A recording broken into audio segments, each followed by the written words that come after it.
Welcome to A Pint with Seaniebee, coming to you from a beautifully grey day in Dublin. I'm here with a very old friend who I've been trying to get this thing happening for the duration of the podcast. We keep bumping into each other in usually bars in Asia. Usually. But he happens to be in Dublin at the moment, and we've caught up with each other this morning, and we're going to give it a go. I'm welcoming David Brain. How are you? I'm tired, Sean. He's tired. He's just flown in from Auckland, New Zealand, which via Dubai. 25 hours flying. So we were going to go for lunch today and get a bit pissed before this podcast, but we are actually drinking in my apartment. David has a pint of canned Guinness and I have a glass of red wine. Only the finest. Let's see, David and I met in 1997, I think, in BateyAds in Singapore. David had a background in public relations and journalism, I think, and worked for Visa as a client before he came there. And we were made the first, I think, joint planning directors of BateyAds. So planning, for those who don't know anything about the strategy advertising business, is the sort of thinking bit.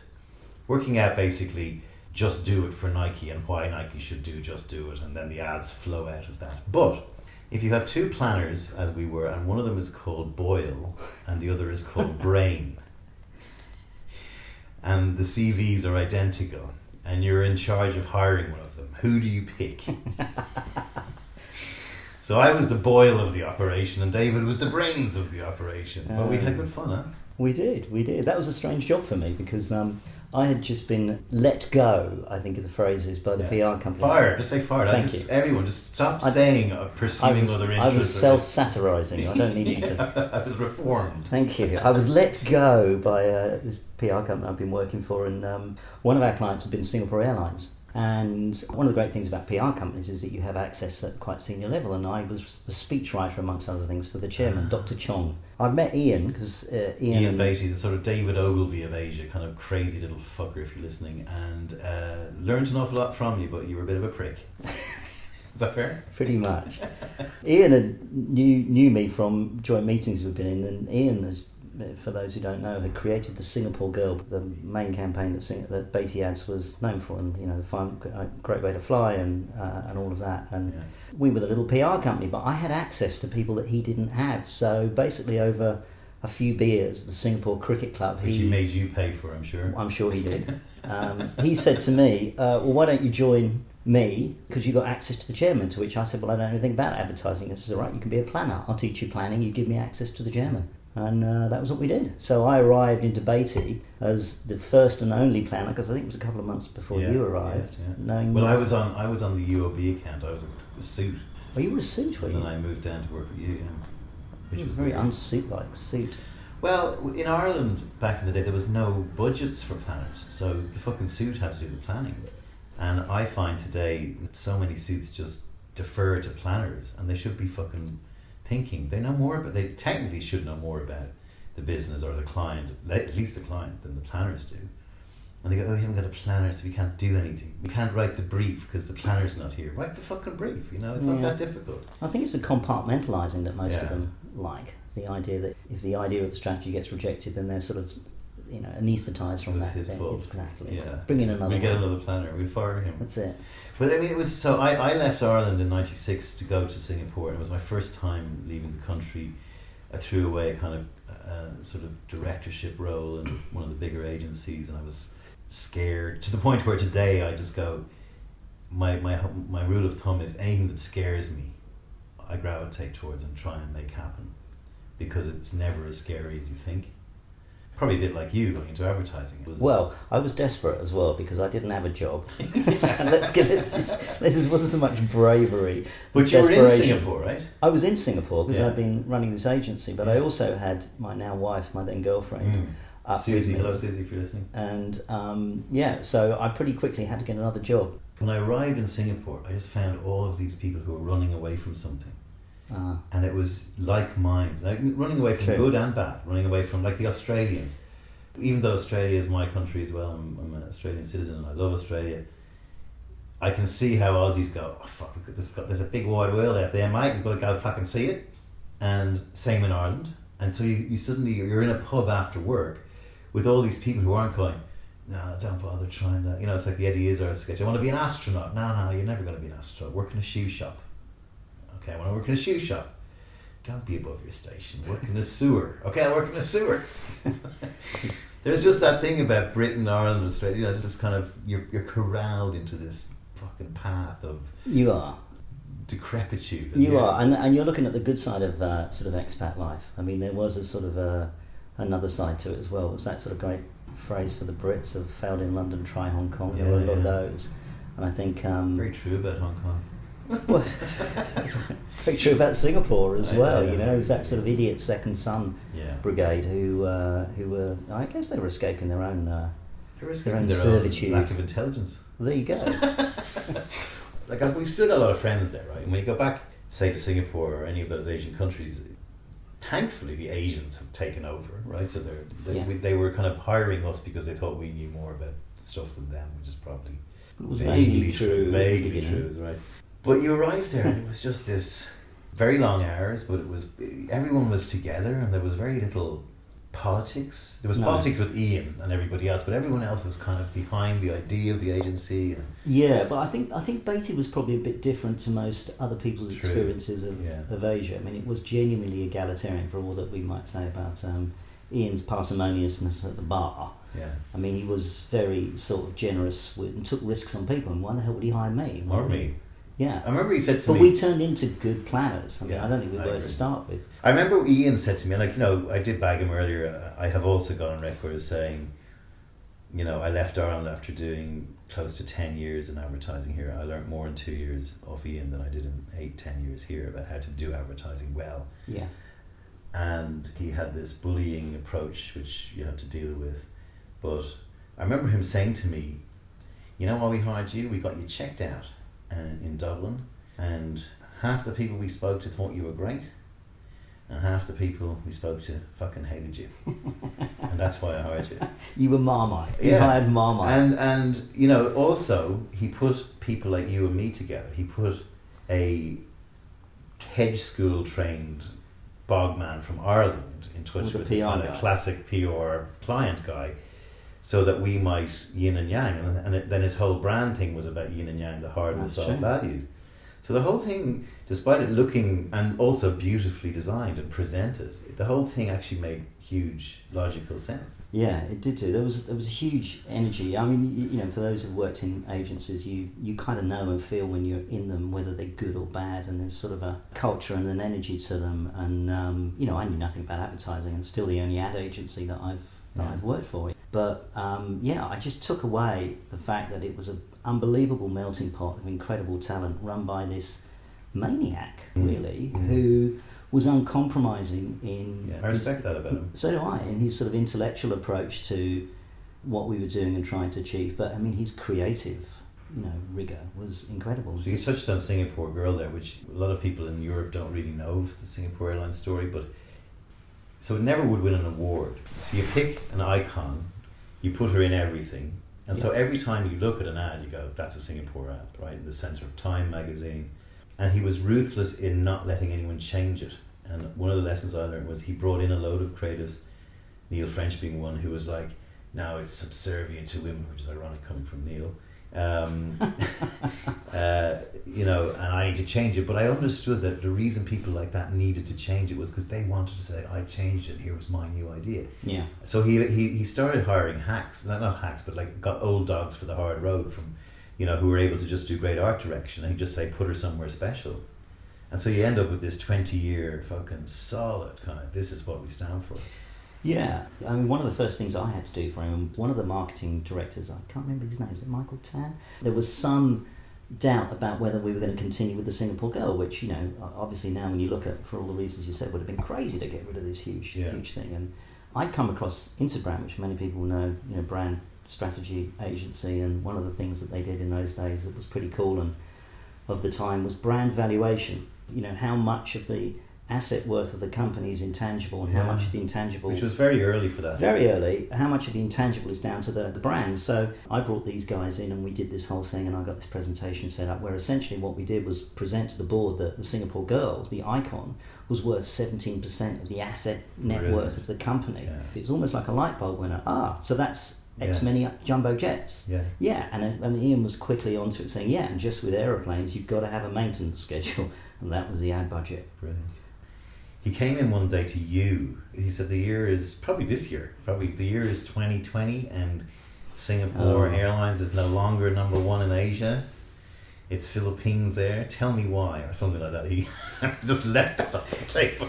Well, there was that, but then the other one that I remember was that he came in and said, "Got to make a presentation tomorrow." These are terrible accents, but Mine used to be very good. On the future of Singapore Airlines and the future of flight. David, it's the future of flight. Give me a I think presentation. that was the same thing. What's the future like? And then my wife Susie, who we've name checked, was and is a journalist. Spoken to Arthur C. Clarke, who was around in those days and doing dreadful things to little boys in Sri Lanka. But allegedly, allegedly, no, definitely. I think, But she had his phone number. So I thought, well, who better to talk to than the future of flight? And I had like 2 days for this presentation to the board and everything that Ian had set up. So I get on the phone and I call this number, and it's that sort of faraway call that you have in those days. You can almost hear it in the distance, and this voice picks up, and I'm expecting it to be a minder.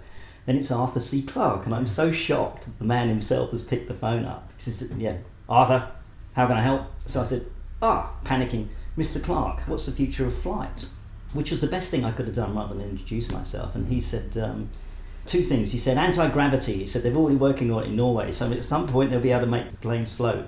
And then what's the thing where you get power out of water? Yeah, that's hydrogen fusion. Hydrogen fusion. So there it was. I had my quotes, and that was the lead off to the presentation. That's the future of flight. So the cause I don't spend time thinking about the next 15 years. I leave that to you marketing idiots. And I spend my time thinking about what's 30 or 50 years. There you go. Mind you, we still haven't cracked gravity, Arthur. May you turn in your grave. But it was all that kind of stuff. I remember my story was and you may remember this, and we had a guy called Tom Veazey, and I don't mind name checking him, who was quite, I didn't have a huge amount of respect for Tom after this incident primarily, and others. But have you got a legal department? Ian came. Nah, you can sue me. Go on, take the fucking podcast off me. Close me down. He probably would actually. Okay, sorry, Tom. I'm only messing. Ian said, Tom. I used to do a great impression. You did a great impression. I used to. I like that name. Sean. Tom's going over to. He's managed to score a meeting with Reebok over in London on his way to a big meeting. He's leaving on Friday. This was Wednesday. Could you do a point of view paper on where Reebok stands in the market so that he can present it to them? And I'm like, in 2 days, right? And this is the height of... And the consumer internet was 3 years old. You couldn't go to Google. Yeah, I barely had Hotmail. So anyway, I go, and this was around the time Pierre Van Hooydonk had gone to Celtic, and he was trying to leave or whatever, and they'd offer him $100,000 a week, which in these days is nothing, but in those days it was a lot. And Hooydonk's quote was, $100,000 a week is a lot of money if you're homeless. And if you remember, Van Hooydonk was a dick. And I had to pull this paper together for Tom, and I was working on the whole idea that all of the other footwear manufacturers were focusing on the individual, and there was no one who was focusing on team. This was a great example, and there were a few others. And so my paper headline was, "You don't have to be a cunt to be good at sport." That was the headline of the document, right? Knowing that Tom Veazey was going to have to pitch it. And the next page was Pierre Van Hooydonk's quote, and then the document proceeded to explain why Reebok could find a position as the team sport shoe, right, where it's all about fucking team and badge. So I went it down to Ian on Thursday. Tom's flying on Friday, and Ian went, "That is fucking brilliant, Sean." I completely loved it, right? Loved the cunt word, didn't mind. Said, "Yeah, they are all cunts, mate, and I'll give this to Tom to present." And I'm coming up gleefully rubbing my hands going, "I'd love to see how Tom Veazey pitches this in," which he bottled and didn't apparently did. But it was that kind of thing. It was just like kind of fun, and you had great feeling. I never really had it before or since. No.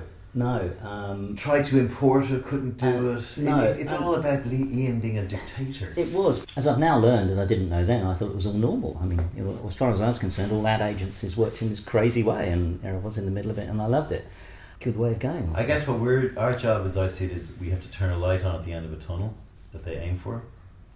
And if another light on goes on in the tunnel while they're aiming, that's better than the light I switched on, then we go for that light. I agree. And you run it. No, look, I agree. I mean, it's an iterative process, and it was, as I said, I didn't know any better. The city itself was also great in terms of it had this huge reputation as being boring, and it was far from it. No. I mean, I still have benign fascism Has is its what we're place. talking about.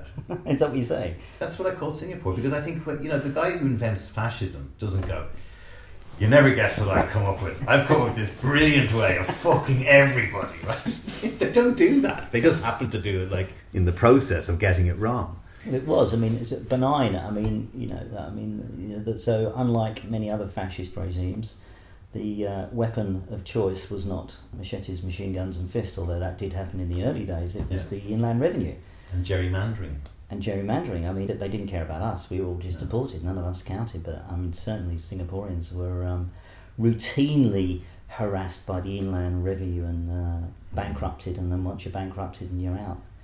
We had a couple of friends who were in the police force, and they were talking about a robbery that had occurred. And one of my friends said, "Well, what are you doing about evidence?" I said, "We don't need evidence. We're just going to go around the housing blocks and talk to our informants, and we'll find out who it is." And one of the reasons that it was such a low crime environment was that the police were just networked in there, and they were able to stop crime. Now they could stop and find out other things as well, and the places, was, and I don't know, I haven't lived there for a few years, and I do love it too. And this isn't there is a massive good side to the place, but that's definitely how it worked. Benign dictatorship. Well, they had, they had signs saying low crime doesn't mean no crime, but I like the idea that it's a safe place. If you want to cause trouble, you're going to be punished. If you want to do drugs, you're in deep shit, right?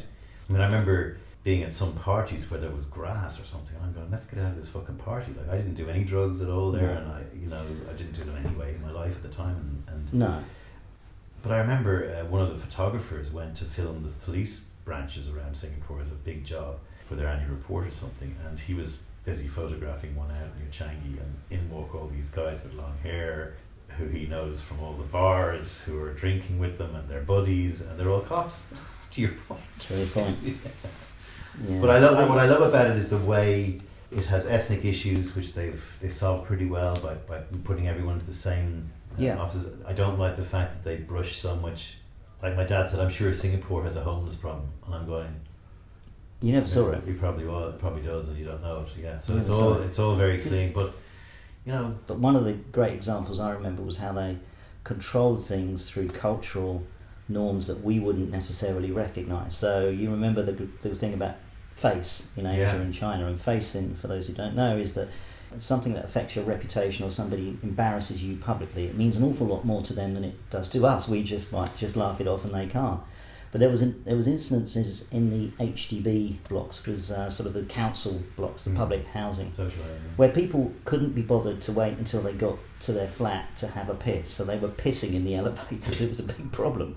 Don't get me going on the bad sides of Chinese culture in that respect, but that's a classic example. And the police worked out, they pretty easy to work out where that was happening, and their way of solving this was to put detectors in some of these elevators. And so one time, some poor guy coming home with his alarms go off and it stops. Pissing, exactly that. Alarms go off, it stops, and there he is standing in a puddle of his own piss, and all of a sudden the elevator goes down, the doors open, and there are the massed ranks of the Singapore media, the TV and everything, and there's his photo, and he's taken and handcuffed, and this is the man who pissed in the elevators, and it sort of stopped overnight because nobody wanted to run the risk of their face and their reputation. So when I went first over there, Charles Anderson, who you remember? Charles Anderson, good morning. I do. He spoke like this. Lovely man. And he has great brain the size of a planet. Charles comes in to me, gives me my briefing first week. Sean, what you have to understand is that the Chinese hate losing face, okay? You must never touch them on the head, or you must never embarrass them in front of client meetings. They hate losing face. And I went, he said, the worst countries in the world for this, and you've got to understand it's a culture thing. I said, what about the British? He went, what? He said, you fuckers are the worst for losing face in the entire world. Let's have a look at that colony, or your football fans, or whatever. He was like, that's unfair. Which segues nicely into where you come from, because it's not from England, despite the accent. Wales. Tell me, I don't know anything about where you came from, really. Oh, well, no, I was born in Bromsgrove. I was born in the Midlands, but my mother's Welsh, and that's... You always played the Welsh card, though. Well, I was sort of brought up with that. So I was. My first 3 years were in Portsmouth because my father was in the Navy. My mother is a Welsh farmer's daughter, and then from 3 to 16 Essex, so I'm sort of an Essex boy really. But we spent all summer holidays and most summer holidays on the farms in Wales, and the biggest regret that my Welsh relatives have was that I showed absolutely no propensity for the rural life, because I was the only boy on the hut, and there was farms to inherit and to Really? become a farmer and do all of that stuff, and I never What did part it. But of I was mid Wales, so just over the border from Hereford. There's Right. an English town, nearest one is Kingston, but there's it's the old sort of black country. So, really. so now that I know this, So just on the Welsh thing. Yeah, So why? I'm So staying there. my grandmother and my grandfather drummed it into me that I was Welsh, and obviously okay. I wasn't because I lived in it. But my sort of rationalising of this, certainly because I'm sure we'll get onto it in a minute, in terms of sport, was always very important to me. So I was Welsh when it came to rugby, English when it came to football. right? None of us are mentally 100% sound, as we all know, but I think that the reason I have, because I'd be a classic candidate for black dog and depression, you know me well enough to know that, and I touch wood, haven't and don't get that. Never say never, Sean. Never say never. I know it could be coming to a movie near me after I just turned 51. But You're not looking yet. Thanks. But this idea that the look that we had to be able to work out there and see China, you just go, stop whining. You have everything and more than any other person. Oh, I totally. often say to people, would you like to be born again? You know, this was around the abortion thing. I used to have this joke about, not that you can make jokes about abortion, but the fact that no one asked the fetuses if they'd like to be born. I bet you that if they were given a full briefing on what it was like to live for 80 years on this planet, a huge percentage in a referendum might vote to no, I'm grand, thanks, I don't have a bad hair day, I'm cool. But this idea that we just are so lucky, and that's not meant to sound patronising, that's meant to sound personal, that I just went to myself and went, you better have a breakdown that's worth having. You better have a reason that's really fucking important.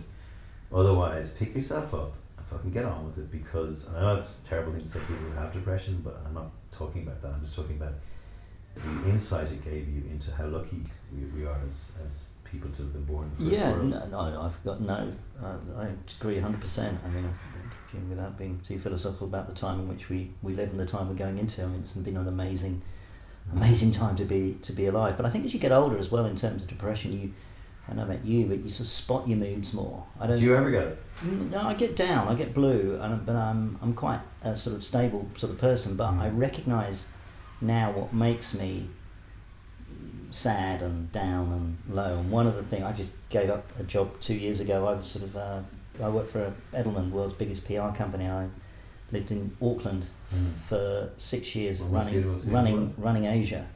Now, Auckland, if anybody looks at a map, is not exactly the beating heartbeat of Asia. So I was doing flights every other week. And one of the things that I noticed was that as I got tired, as I got older and as I got tired and jet lagged, that triggered a blue thing for me. And it was almost now, and I'm saying when I came in that, I've just got off this huge long flight and I really hate flying now. And I think it's almost a triggering thing that it almost reminds me of those times when I was jet lagged, tired, under stress, under pressure. And that really began to sort of affect me. So I avoid those things now. But I think as you get older, you recognise in your own rhythms and in the things that you do or don't do, how to avoid that. You get better at it, I think. So I'd be surprised if somebody who's 51 would succumb to that unless you had any sort of traumatic experience. I did have some shit going on when I was a kid. But I remember handling that myself as a kid and being, like, I still protect that little kid. One of the reasons I don't have kids, is I don't want to repeat anything like that, and I'd be scared I might. But you've been like that ever since I've known you. That's not a new thing, is it? No, I mean, no, you've been incredibly consistent on the I don't want kids thing. I made a decision not to have any children, not to get married, not to do drugs when I was 17. I don't know how I made that decision, but like there was some really fast-tracked maturity that I had to go through between about 7 to 14 or 15, which I just kind of go, fuck, I don't know how I did it. And it also makes me, so for all the problems, the reason I am who I am, and I'm kind of smartish and I'm witty or whatever, I had to kind of, I was alone for a lot of my teenage years. Why were you alone? I just felt it was me against the world. It was me. You mean you were with people, but you were family. I didn't feel I had my family had my back. I felt like I was always just, and I was probably difficult. My parents would say I was difficult and blah blah blah. But most kids are difficult. And so I gained this huge independence, and then I started working at 18. So I never went to college, and I worked in Ogilvy in Dublin at 18 with this Chris Waddle haircut and a silver suit and white shoes, and thought I was fucking the business, right? Do you have any photos? I do, yeah. No, that's just picture in your mind. I had a moped. Company moped. Yamaha FS1. My dad. It wasn't. But I suddenly had to be 24 then, because most people were out of college. They were 24, so I was 18 and I was the kid, but I was cheeky, and I used to do stand-up comedy back then. I was kind of, but it was all just me. There was no, I had no one to defer to or ask for advice. It was just like, fucking go for it. And so there's an upside to that gives you this sort of ability to, because I think you're totally right. Like literally in the last 4 or 5 years, I've suddenly been able to go, okay, I'm not doing any more of that. I'm going to try this. I'm not going to be that sort of person. I've got this thing of kindness where I try and live by that, because I've taken God and religion out and said, at some point you have to start pretending. Did you have to take it out? It never even entered. People said to me, when did you start becoming that? I don't ever remember making the decision. Ireland and England very different, I guess so, yeah. Yeah, I mean, both my parents, my Yeah. father's dead now, but my mother's is almost as militant an atheist as I am. And I think you have to. I remember a girlfriend of mine read The God Delusion when we were in Bangkok, and she said, she was so upset by it. She said, this guy is so arrogant and so polemical and so kind of convinced in the fact that there is no God. And I go, you got to bring a gun to a gunfight. Well, exactly. The most arrogant exactly. and kind of bullshit thing is the church. But the arrogance thing is always thrown at atheists, whether it's Dawkins, whether it's Hitchens, whether it's Ricky Gervais Sam or Harris, whoever. yeah. It's the only thing to go with, because I still find it bewildering when people like me, who seem to be rational, sane people, go to church and have religion. Yeah. There is some part of me which closes down from them, from that. And I've got friends who are that way inclined. I avoid talking about it with them. I've avoided some friends over it. And I've avoided some friends with it too. I just don't. It's such a strange. It's not that there's, it's not like they have some terrible political view or have done some hideous crime, but it's almost the same level. I just don't get them. It's like flat Earth, right? This flat Earther thing, which is weirdly coming back for some fucking reason. Anti-vaxxers. It's the world's gone mad. The people who are the people who are into religion and believe in religion will look at a flat Earther as if he's got 2 holes in his head, his circular head. But and yet it is more likely that there is a flat Earth than there is probably a God. Yeah. There's a great speech online which I'll link to on this, because it was a lecture by Dan Dennett, who I'm not really of the 4 horsemen. I think he's I don't think he's that all that, but anyway, he does this great thing about, and I understand this. We talked earlier about the idea before we turned the podcast on about there are people out there who think too much and who understand maybe that it's all a ride, or that there's nothing that can be done, or we don't have free will, or whatever it is. And that we're just going through this kind of journey and let's just enjoy it. And then there are people who go, no, there's an afterlife, we have to be good, and we have to do all those sort of things. But those guardrails that they work in stop them thinking outside the fucking guardrails, which actually does drive you crazy, because you turn to nihilism, you turn to what's the fucking point in getting up in the morning, you can go hedonist, which I agree with a lot of that, but that without the guardrails of religion, to go to mass every day and have the communion and get your fucking confession, and you'll meet dead granny again when she dies and she's gone to a better place and blah blah blah. So I've been studying the scriptures recently. I've been studying Gospels. There's a great guy called Professor Edelman, and he does these great lectures about how pathetically inconsistent all the Gospels are if you read them. If you read the death of Jesus across all Gospels, in the first 4 he says nothing except, "My God, why have you forsaken me?" In the last one, John, he's chatty Cathy. He's going around to everybody going, "Hey, how are you, Mary Magdalene? Wash my feet." And it's like, that's all piffle, whichever is the best one. And so you see, if it was God, and it was the Word of God, and it was God's Word, or whatever gospel means, you'd end up going, if you were God coming down with your son, weird that you'd actually sacrifice your son for some weird reason, and he's also you, and that's also weird. The least thing you would do if you're going to make such a magnanimous gesture is make sure everyone got it. Yeah. Crystal fucking clear. Yeah, Like the Ten Commandments, pretty crystal clear. Bum bum bum bum bum. Weird about the ox and stuff, but you don't really have to take. But you'd make it clear if you're all powerful. You wouldn't go, I'll make it a bit weird and I'll make it a bit difficult to understand and inconsistent. No, but they would say it's all a mystery. Yeah. But you're right about. You have to faith. So one of the things I guess Ireland is a much more religious country than the UK. I mean, the Church of England is. We're catching up. Don't worry, we're catching up. You are. It's a sort of almost an official way of sort of partaking in society without believing in anything, and even most of the priests believe that as well. We were here on holiday a couple of years ago. We were in Galway and we're coming across Susie and I and the family, and the kids were asleep in the car, and we're listening to talkback radio in Ireland, because talkback's such a great way of getting to know a country. Radio is one of the most powerful mediums. Oh my God, it was fantastic. And I almost drove off that brilliant motorway that now goes across the country when Stephen Fry had just said whatever he'd said about the Pope being a... So we had blasphemy laws, right? Blasphemy. So I'm going to try and find this. It's worth actually... Go on. So tell me what your story. He'd said whatever he'd said, and we heard person after person, who sounded like, I mean, you can't tell what they looked like, but they sounded like lovely little sort of middle-class people in the middle of Ireland, absolutely spitting venom and wanting the guy hung and strung and caught, and it was like something we'd never heard before. It's something out of the Middle Ages. I know. Let me see if I can find this, because it's worth... What was happening at the time was and we've just since changed the blasphemy laws in a recent referendum. We had these blasphemy laws that were basically the Pakistan were looking at our blasphemy laws going, this is what we need. Good practice. Good practice, right? And it was something dating back to the 1800s when we were all fucking religious. And Stephen Fry went on an interview with Gay Byrne, and he basically just fucking took the piss out of God and all that sort of stuff from religion.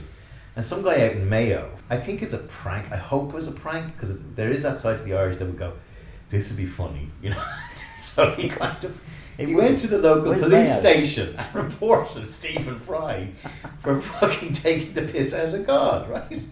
And the cops went, technically there's a fucking rule here, right? And we're all going, because we do great things here, but we also do stupid things like this. Is that like our treason laws against Her Majesty or whatever? Lèse majesté, which actually is a real deal in Thailand. So anyway, so there was all this kerfuffle that Stephen Fry should be arrested and put on trial and go to prison for taking the piss out of God. Right. So Richard Dawkins wrote, and I just call it up here, this was 2017, Richard Dawkins wrote into the Irish Times and he said, "Sir, as a gesture of solidarity with Stephen Fry, I quote a sentence from my book, The God Delusion. Quote, the God of the Old Testament is arguably the most unpleasant character in all fiction. Jealous and proud of it, a petty, unjust, unforgiving control freak, a vindictive, bloodthirsty ethnic cleanser, a misogynistic, homophobic, racist, infanticidal, genocidal, filicidal, pestilential, megalomaniacal, sadomasochistic, capriciously malevolent bully. Every one of these adjectives is amply documented with full biblical citations in Dan Barker's book, God, the Most Unpleasant Character in All Fiction. I shall be giving a public lecture in the National Concert Hall, Dublin, on June the 12th, and I shall therefore be available for arrest on a charge of blasphemy." That was 2 years ago. That was not 20 years ago. This is our problem. Did he come? He did a course. I think we got with the blasphemy was. But we're doing that with like homosexuality and abortion and everything. Sorry. And weirdly we can jump ahead. It's so modern and so egalitarian and such a brilliant. I mean, when I was doing A-level literature, whether it was John Synge or Bernard Shaw or W.B. Yeats, why is it that pound for pound the Irish are the best writers, novelists and writers and poets in the last sort of 200 years in the English language? And in New Zealand, where I now live, New Zealand's similarly sized, small country in many ways. One of the things they pride themselves on is, but pound for pound, we're the most creative. And sure enough, if you look at some of the traditional ways of looking, in our world, so certainly in our world, in Cannes and rugby, in rugby. Well, that's something to do with the South Pacific guys, but. In advertising, Cannes, where you go and win sort of the World Cup, which is the Cannes Gold Lions, if you look at Cannes Gold Lions per head of population, New Zealand is the winningest country in the world, and there is something deeply creative about that country. But as I keep pointing out to them, do you really think you're more creative than Ireland? I mean, show me the novelist, show me the canon of your literature. And okay, it's a younger country in many regards, but there's a particular type of Irish creativity that I've always loved, which is, so brilliant at my language and so easy for someone like me to access, and it's a wonderful quality. Well, we sent all our soaps out there anyway, right? So that's to Australia and New Zealand. Or No, the British did. No, it was, almost exclusively to Australia, and actually New Zealand was mostly Scots and English. Same thing. So well, not when it comes to drinking. There is a very valid. Not when it comes to drinking. I mean, it's very strange culture, New Zealand, for that. I mean, for years they had whole areas that you couldn't buy a drink in, you couldn't get a pub in, and then they had you think that the licensing laws in the UK were strict. You used to have, the pubs used to close at 6 o'clock at night, so they had what they called a 6 o'clock swill. So you imagine a load of guys. Well, it's the Once a Warriors scenes where they come out of the meatworks at 5 o'clock. They've got an hour then to get hammered before they go home, and they go into the pub, and all the furniture's bolted to the floor, and all the jugs are made of plastic and all of that, and then it will all be swilled out with a big. So it's a very Calvinistic Scottish culture. It's very different. Did they look after the Maoris better than the Aussies looked after the Aboriginals? Well, they didn't go around hunting them. Stealing their kids. Although the Maori Wars were a big thing.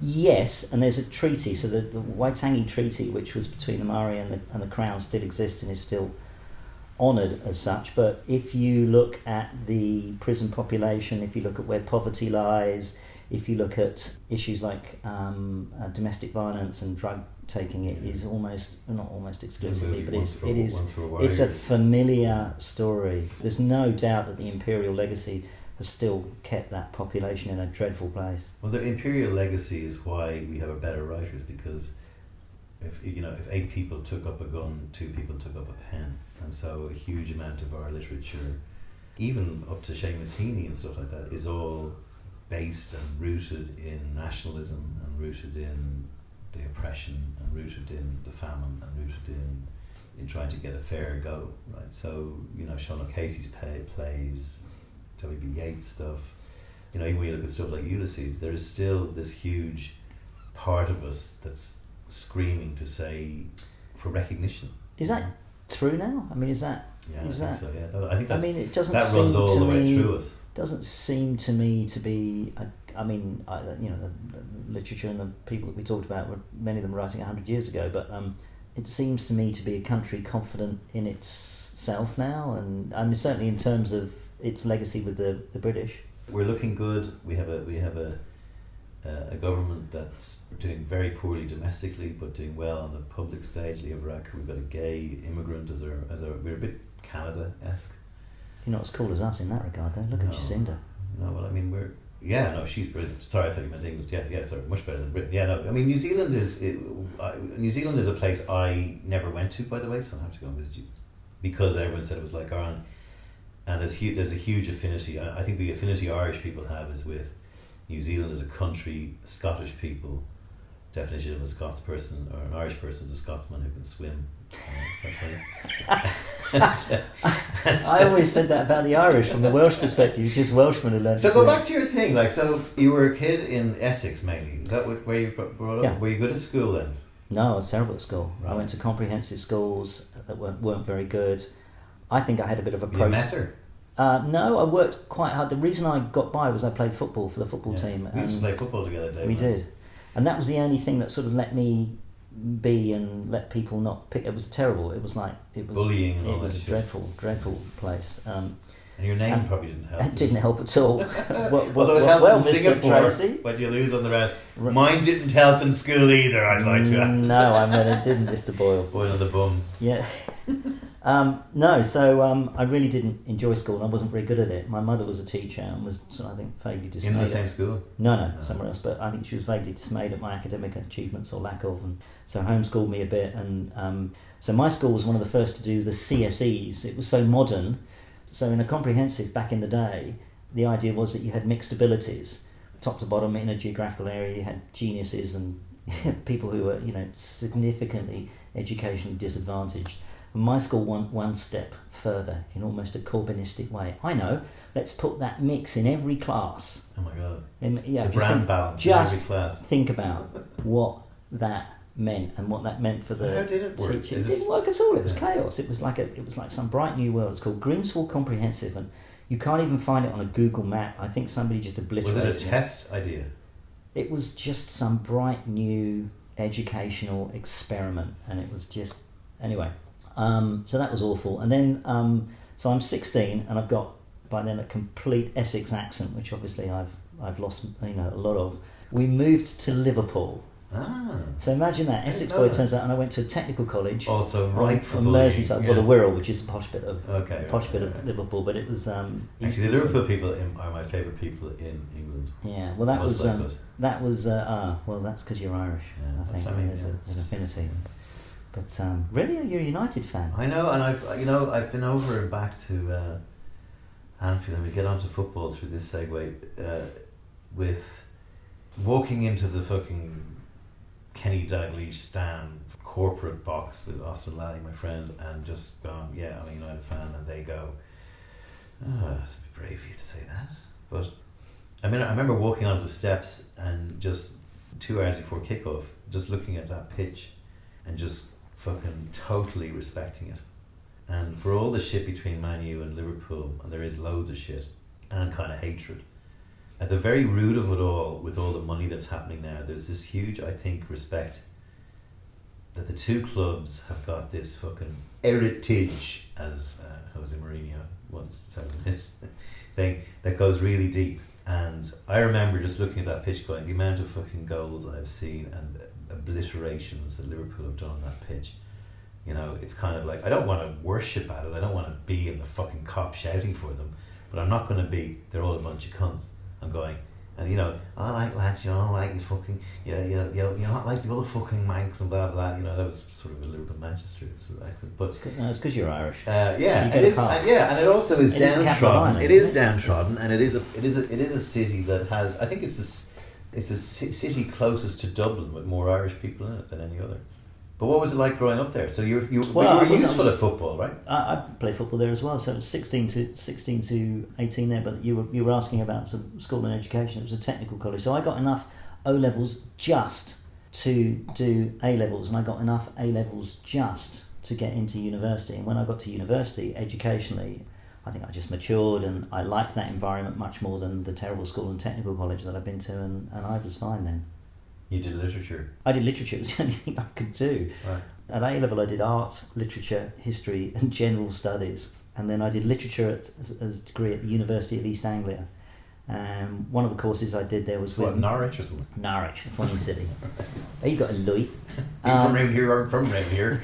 But it was one of the only places that had the creative writing course. Ah. And Malcolm Bradbury, the novelist now, sadly died from a number of years ago, was running that, and I did one semester of that. There's been huge numbers of novelists that have come out of that. We had some fantastic teachers, Lorna Sage, brilliant, storied academics in a really then brutally modern environment. If you look at sort of University of East Anglia, as my father would say, wandering around it, I can't believe they built a second-rate university on a first-rate golf course. Oh, what a waste. Good point, Mr. Brain. Good point, Mr. Brain. But it sort of did the modular thing, which is very normal now, that you can do sort of a module of this and a module of that, so you could put together history and literature and philosophy, which was very unusual in those days when you used to do sort of the straight line subject matter, and it just suited me down to the ground, and I loved. So you came out of there as a writer, a journalist. Was that the first job? So I came out of there, and I'd sort of done things like edit the university newspaper. The highlight of which my mother still keeps reminding me of is one day I was reviewing bands. The usual music reviewer was away, and I was sent to review this new band that was coming through on a promotional tour called U2. And my great phrase that my mother always keeps reminding me is, I said, this band will not go very far at all. So, so I came out of that and then went into journalism at Eastern Daily Press, which is a local newspaper, and started working for them, and then got made redundant on a last in, first out, and went to work for the Staffordshire Evening Sentinel on the training course. My parents did the hard yards, yeah. Lived there for a little while, and then... what was it like in your head back then? Not really, because again, it was 1984 I graduated, so there was a recession coming through. as there always was in those days, it seemed. Lucky to have a job. And I got made redundant again.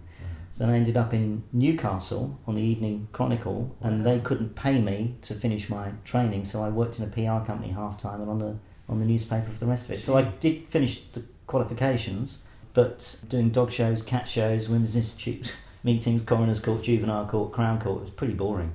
Did you have any part of you at that time that was going, well, this looks like it's it for the rest of my life? Or were you going, no, this is all just... No, I'm going to get out of this and move. Did you have huge ambition to leave, or no? What was in your head? Ambition came later. I mean, I'd never met somebody who was posh until I went to university. You know, by the way, I had no way did I have a deprived upbringing.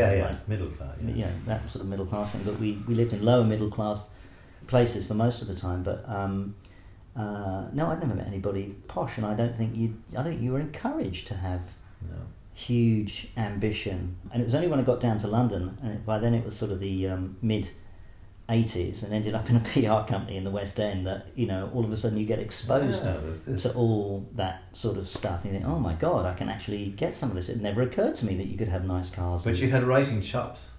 Oh, I could write. I could always write. It was the only thing I could ever do. So after you went, we talked earlier about the Batey thing, you then went to join Edelman, and you ended up very quickly rising to close to the top of that. And I remember we used to have these late night conversations once every 6 months about football and just about where we were going, and we'd spend half an hour just yapping about what was going on. But I remember you said to me once that you rose to the top, and it was like a ladder, and you get to the top and go, is this what's running everything? And I remember listening, because I actually didn't get quite to the top that you got, but I got close. I mean, I was kind of I would have been on your board, right? I quickly climbed out again going, I don't want to be up there. But I always remember those words, because you were going, do you remember saying that to me? No, I do remember saying that. Look, with due deference to Edelman, because it's not just Edelman, it's everywhere, right? This is every big business. I mean, and Edelman was and still is the biggest and most successful PR company on the planet. The hardest job I did in agency, when I was in that level of mid-management, when you've got 4 or 5 accounts, not enough resources, but you're kind of responsible for all that stuff. And oddly, whilst the responsibility always got more and more, nothing was ever as hard as those 3 or 4 years in London across 2 agencies between the ages of 27 to 29. Nothing was as hard as that, and we were obviously young, and you partied hard, but so nothing was that hard. So I remember getting to the top and being in on the family board at Edelman, and sitting there and not necessarily being disdainful, but just looking around and thinking, well, what was the big fear? Is that it? Yeah, I agree with you totally. There's no... In fact, the Peter principle was where I saw that thing in action most. Because there are people who were great at, say, being creative, and were sitting on these fucking boards because it was an ad agency saying, oh, well, this person should be down. It'd be like, you know, if you had Eric Cantona, but instead of Eric Cantona being out on the pitch, or, you know, sorry, let's take a better example, one of your Aguero. You know, instead of Aguero being on the pitch, you put young fellas on the pitch, and Aguero told them what to do from the sidelines by shouting. Totally. Look, I think I don't know if it's the same in ad agencies, because my experience is more limited, as you've heard now at length, but in PR companies, if you're good at PR, you get given people and accounts.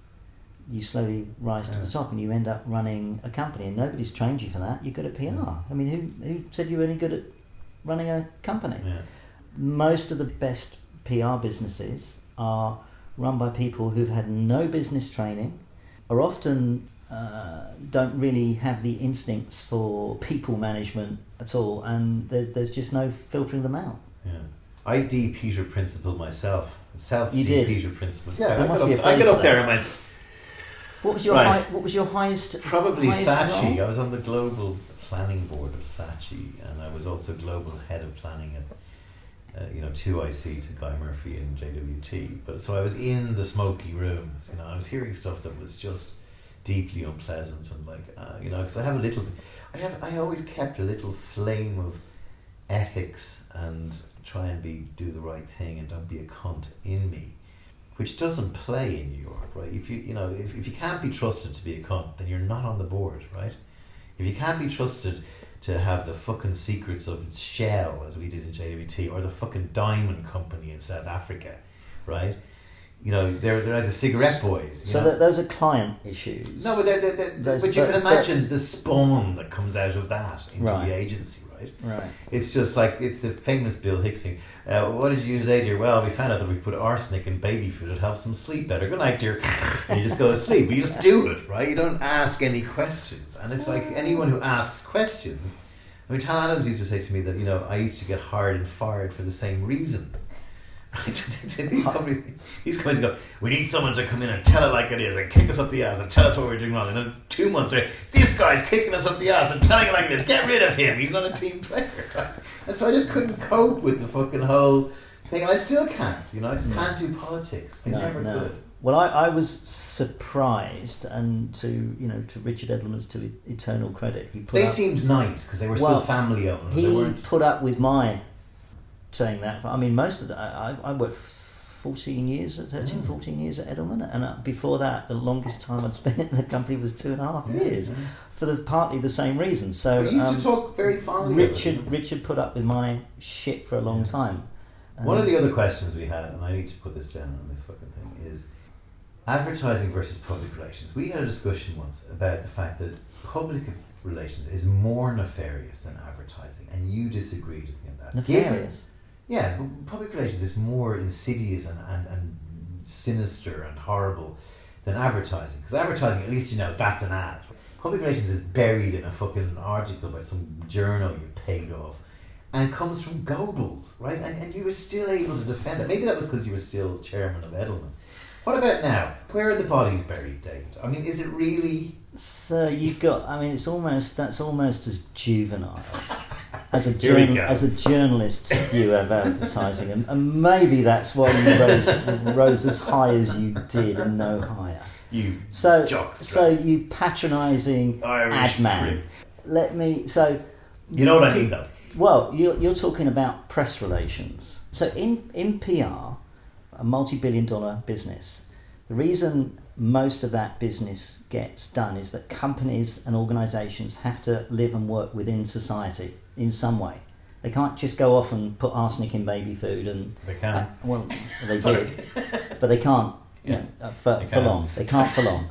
But most companies now have to work out how they operate within societal bounds and confines. Let me give you an example. There's a major coffee company in China had opened many coffee stores, and in China, as you know from your time in there, you have to show that you're contributing in some way to society. Otherwise, certainly as Western companies, you kind of get thrown out. And happily in China, the roadmap is shown. It's the 5-year plan. In China, there is only one public relations or public affairs strategy, which is show the government how you fit in with their 5-year plan in ways that they could never imagine that you have ever fit in before. So one of the issues in China, this is 10 years ago, I'm going back now, was, still is, but then was huge, was rural poverty. Crops were failing and they didn't have valuable crops, and there were some areas of China that were appropriate for growing coffee. So at huge expense to themselves, they educated all of these farmers in growing a whole new crop, and they flew people in from South America to do it, and they set up whole communes to do that. And then that crop and brand was sort of marketed through China. That was done to facilitate a government objective, not their objective, the coffee that actually wasn't very good and came out of that. And there's a whole host of other things that were done to show that coffee company were operating within societal norms of that country. Now there's another one, a food company in the same country. You'll remember in China one of the great issues was food security, and they had some dreadful issues in the supply chain with baby food and bad oil and all sorts of things. So this company, which normally sets up its research arm into things like food security and supply chain issues, was going to be doing that in the US. It moved that at huge expense to itself to China, and the Chinese government co-funded that. So what I'm saying is that public relations is a management discipline, most of it, whereby companies show and contribute and fit into societal norms that don't necessarily fit their own commercial norms. And most of what companies like Edelman and Weber Shandwick and the big companies are doing is that. It's like management consultancy. So you can say that is underhand, it's Goebbels-like, but actually it's doing quite a bit of good. And if you believe that companies and commercial organisations should exist, then PR is the conscience of them. Now, I'm not saying that other times spin isn't involved and putting lipstick on pigs doesn't happen. Of course it does, but honestly, you wouldn't get companies the size of Edelman or Weber Shandwick. These are billion-dollar fee income companies on spin. There's not enough spin in the world. And you get found out. It really isn't. Those are the little companies you see. Most of what public relations does is a management discipline that's happening at a really fundamental level within organisations. And you can be cynical about it, but if you're cynical about that level of public relations, then you're just cynical about the commercial world. And you cannot be consistent and say there can be commercial companies without good public relations. How can that happen otherwise? Yeah, I agree with... Meanwhile, yeah.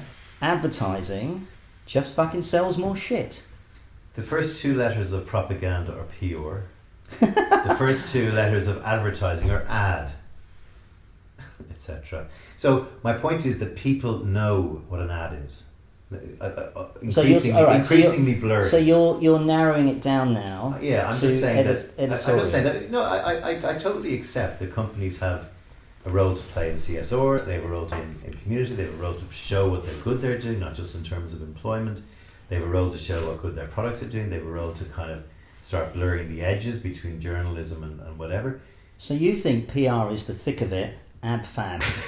As an ex-journalist, or very briefly was a journalist, back in the day when I was looking at that as a career, it was a much more established industry. So you had people who had trained and worked in it for many years, and you had people who covered different beats: energy, technology, farming, and had deep understanding of that. And so if you were a company operating in one of those areas and you were talking to a journalist who you had a long-term relationship because they'd always been covering you, they had deep expertise of it. Most journalists now have not got that. So why do companies do more spin now? Because journalism isn't as deep and as qualified. And unfortunately, people like you read media and believe as a journalist, it must be true. And actually, they haven't got time for it to be true. Press release goes straight into the paper. So that's why there's more PR people now than there are journalists. I mean, if you which is quite sad, right? Which is an indictment, not on the PR world, but on the journalism world, and the fact that the publishing and the economic model for that has sort of fallen apart. So what is the future? Fake news, Trump, journalism, PR. Do you have a view on that?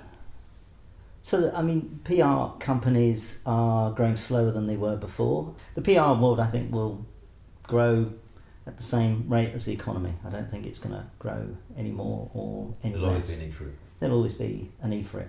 The agency world of PR, there was an opportunity when social media first came and the big platforms arrived, and when we went from the days of when the creative agencies would do the 30-second TVC and you'd have your sort of 4 campaigns in a year, and that got blown up, and all of a sudden it became short-term creative, much more earn-centric creativity, social by design, only intelligently promoted. Lots of small and PR companies were really well equipped to do that, and they rushed in and they did a pretty good job for the first few years. But then the ad agencies started to come back the other way, and what the ad agencies had was the upstream stuff: planners, creatives, the ability to think the big idea. And most PR companies are fundamentally ill-equipped to think, most, and there's honourable exceptions, and Edelman still, I think, tries hardest to break that mould, and there's lots of independent and smaller national champions that do that well. But as an industry, PR failed to grasp the planning and the big idea creative thing at scale. And that's on the brand side of the business. So PR's got two sides. It's got the brand side, it's got the reputation side. And the reputation side is what you advertising guys never see. We're in with the boards and those levels, and that's the management stuff I was describing before. On the brand side, we had this opportunity, but then the ad agencies became much better at that. So I was in BBDO in their office in Auckland a little while ago. Great agency. I think there's about 200 odd people in there, and 25 of them were PR people, or what I'd have recognised as PR. Yeah. And if you've been to Cannes for the last few years, any great campaign is kind of a PR idea, but they're all done by ad agencies. So ad agencies have got better at brand PR, the big idea stuff, than the PR agencies did. And then the other problem for the PR world is that on the brand side, and CMOs, marketing directors, spend in fees with agencies 14 times what the CCO or PR director does. Right. So for the future of the agency world in PR, you have to get your share of the advertising. Think they'll merge eventually? In some companies. Well, Edelman was the model for that, right? They were trying to judo roll themselves into... Yes, but I think there's limits to what a PR brand can do. So let me just finish because my last piece on that analysis is the consultancies. So the consultancies now, if you look at the numbers, the consultancies do the same amount in fees with the CMO or marketing director as the big marketing holding companies, almost exactly to the dollar. Now, we don't see a lot of that, and to be fair, a lot of that is automated and about process and systems. Let's define the difference there. Accenture, KPMG. Okay, so the financial consultants. The management consultants. Who are now starting to buy ad agencies and whatever, because they used to be allowed to do that because it was meant to be fucking monopolistic, but now they're allowed. So the analogy I had for the PR company coming back to your question is that if it's 14 times 1 on here and we were rushing to there and all of a sudden the ad agencies, it's like you've got a featherweight who's gone into the big ring with a middleweight, the advertising agencies, and then halfway through they're just starting to get beaten up. Fucking heavyweights come in as well, or an MMA guys come in as well, and they're getting the shit kicked. How often though have you been ethically or morally compromised in your job? Because I'm not going to take no for an answer. You definitely haven't, because I haven't. It's a question of the severity of it. No, very rarely. I mean, but is that if we just put arsenic? Good night. You know, is there a cognitive dissonance going on there, or is there a religious belief in the client, or No, way back in my youth, I worked for cigarettes. I mean, I don't mind working for cigarettes. My view on cigarettes is ban the fucking cigarettes. Okay, right. Don't ban the advertising. If they're a legal product, let them advertise. Okay. Let's advertise baby seal clubbing up in the Arctic. What about the baby seals? But then don't allow people kill baby seals. So, what you mean? So, doing PR for baby seal killing is different from doing advertising? No, for baby seal killing? I think the point is. I mean, if you're talking, let's just stick with the cigarette there's example. nothing fundamentally. I've not been ethically compromised by doing PR for someone. I've been messages you're putting out. Well, no more than in advertising. So I'm sure that we can think of clients that we do. But have you ever come close to going, okay, I have to resign over this? So the couple of clients that I really, really didn't like working for, and one was... You don't have to say this. Yeah, don't say that, move on. But I think So one was a company that did, this was 20 years ago now, did cod liver oil. And they had some science from some doctors that made a correlation, not a causation, between ingesting cod liver oil and impacting arthritis and your knees and the cartilage around it. And you probably, in your mind, think, cod liver oil, it's good for the joints. Yeah. No. Correlation, not causation. Still not unproven, but never been proven. And yet, if you do the research after the campaign that we did, most of this country in the UK believes that, so we did that. So the company's at a crisis. Yeah.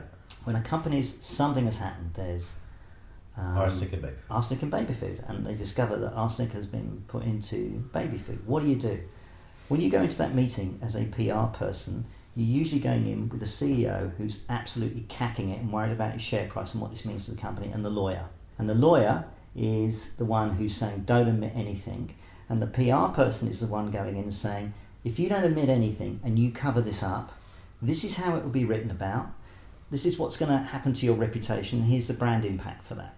So most of the time in those crises, it's the PR person who's forcing the company, not because we're good people, not because it's the right thing to do. No, it's not the right, that happens to be it, but that's not why you're doing it. You're doing it because society, media, and eventually law from that and customers will punish that company if they don't. I don't think PR is moral.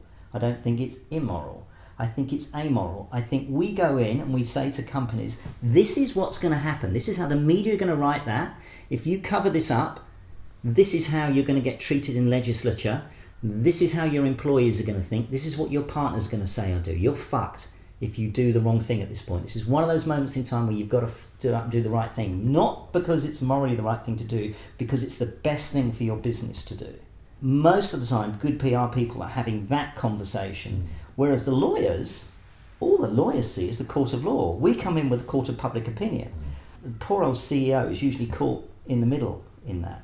So PR companies that do bad things So if you've done any of your research, and happily you haven't because you're not that kind of guy, Bell Pottinger, who astroturfed, who created fake accounts for the Gupta family in South Africa recently. How was I ever going to find this? Because it's the biggest disaster and failure and scandal in the PR industry in the last 10 years, probably. And they basically incited racial tensions in South Africa. On purpose. On purpose, as a background to this legal case. And they got caught doing it. And the public relations consultants in the UK just went, you know what, we're throwing you out. And the company collapsed. It was a £48 million fee income company. It collapsed and went to zero. So here was a PR company that wasn't taking its own medicine. If you do that kind of stuff anymore and you get caught, you're gone. They come to us and we make a happy clappy ad for them. There you go. It gets better again. Last question, what do you say to your younger self who's in Essex and about to get a job in a newspaper or go to college, etc.? What do I say to my younger self? Should have an answer to that, don't I? Most no people comment. do take I'm in time. PR. Most of you do take I'm time. in PR, no comment. Okay, do a spin on it. Well, Some spin on that. yeah, no. What would I say to my? But most people do take time to think about this, and I do shrink it. I cut it because in some of the podcasts, everyone goes, "Oh, this," and I've cut like this bit out. So I'll probably leave this bit in because most people do this. It is actually a hard question. I don't know. I can't even remember what How good's your memory? Pretty good. Had to be. I don't think apropos mine. Earlier conversations. Mine is. You see, I can't really remember what I thought about a number of things. Okay, give me the PR pitch, and we close on that. What does PR, David Brain, say? No comment. David, thank you for being on Pint with Seaniebee. It's been great catching up. I learned more about you than I did in this than I have in many, many nights drinking in Singapore. Well, that's because you talk too much and you're drinking. Look after yourself. Thank you, sir.